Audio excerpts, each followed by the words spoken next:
kagaya po na ito mga palastadas, ano? Itong ceiling. Ito po, palastadas, dalawa lang kami nito. Itong si ano, yung partner ko niya sa baba, si Papay. Ito ko yung mga mga pinakakabit ko namin na na ceiling ba. By the way, dalawang klase lang po itong ginamit namin. Itong metal frame, 0.6 po ito mga kapalastadas, ano. At saka itong crane channel. So ito po yung crane channel na ginamit ko namin mga kapalastadas. Bali dalawang piraso lang yung ginamit namin. So yung kagandahan nito mga kapalastadas, yung pag-install po namin, hindi po kami nagre-rivets. Mapapansin nyo guys. Dito pe-flex ko sa inyo. Yung pagkakabit po namin ng braking ng nito, mga costillas. Puro walang walang rivets yan. I-zoom ko pa mga plastadas. Ayan, mga walang rivets yan. Ayan. Ayan. Walang rivets po yan mga kaplastadas. Syempre, pag nagkabit kami ng hard flex na ito, halimbawa hindi siya tumama sa sa pinaka 4 feet natin, so adjustable po siya mga kaplastadas, puro adjustable. At yung kagandahan nito, matibay talaga siya. Ito, kagaya na ito guys, papakita ko sa inyo ito guys, ganito lang yung namin bali yung salip na walang yung ginamit namin. So ito yung ginawa namin runner, itong metal fairing. Tapos nagkaltas na lang po kami para dito sa namin runner. So yun, at yung distance po na ito nasa 40 po yun by 1 by 1. At yung natin, yung crane channel. So sumukat na po kami ng rito ng 2 cm mula dito sa baba hanggang dito sa crane channel. So yung 2 cm dito po namin ginawa yan sa kapal namin. Yan, yung sa kapal ng metal fairing. So yun. Ito yun nga, yung sa kabila nga naikabitan na namin ng reflex. Yun.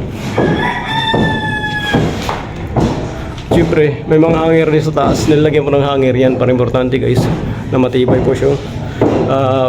Papagkabitan ng hard reflex. Ito po yung kaibigan ko. Ayaw ata mapakita ng mukha. Ayan po guys. Ano kayo? Baliya kayo sa So yun, maraming ilaw po ito mga pinag yung namin ito. Yung pinapalagay ng architect ko namin mga kapastadas.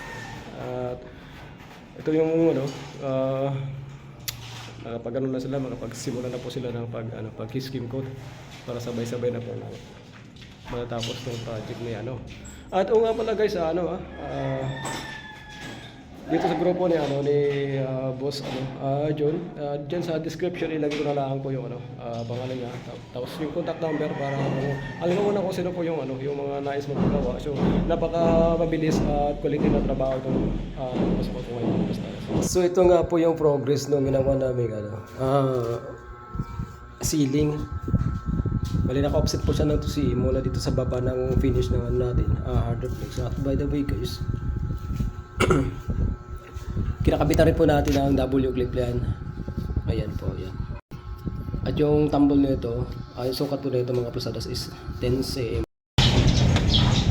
So dito kami sa taas po ng taas ng building na ginagawa namin. Nagpe-prepare na po kami ng framing ng natin para sa PVC. Yan guys. At yung nito, yung distance mula dito sa sidewall hanggang dito sa finish ng natin. Itong fascia natin, cover. Bali 1 metro po to. So hinatin natin. Dito po siya tumama yung isang paring. At ito po yung kasama ko na installer dito sa matagal na po ito sa kay MP4 man. So yun guys. At itong ginugunting niya, pinagpuputol niya po guys. Bali splicing po to ng karugtong nitong naka-alternate na bahagi ng yung paring. So ito po yun. Yan. At yung dulo nito mga kaplastadas, at yung dulo nito, yan yan. 10 cm rin ito mga kaplastadas, So bali 4 inches. At ganito po guys yan, pinakatok. Ayan po guys.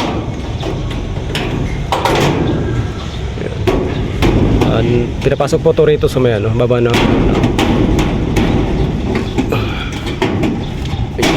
Yun, yun po guys. Papasok po siya. Ito. Papunta na martilyo kayo. Sumandal yata ako sa ano.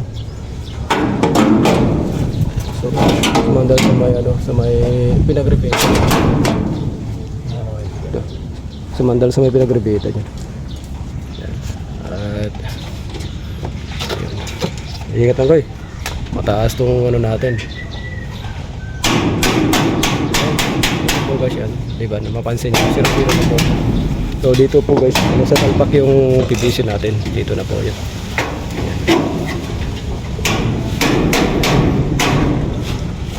So ganito na po ka ano. Kasimple yung pag-framing ng ano namin. Lalagyan ng PVC. Ayan. Pero yung mga hanger na ito, mga plastadas, ano, dito na sila nakakabit sa may ano, sa may 4 lanes ng ano natin, ng bubong. Yan, at tagdadalawa yung ano na ito. Tagdadalawa yung ano, rivets para mas matibay po siya. Yan. Ito si Pokoy. Shout out Master Hadley Tagtoko. Ayun. Ano yung sabi ni Pokoy? Ayun po guys, ano.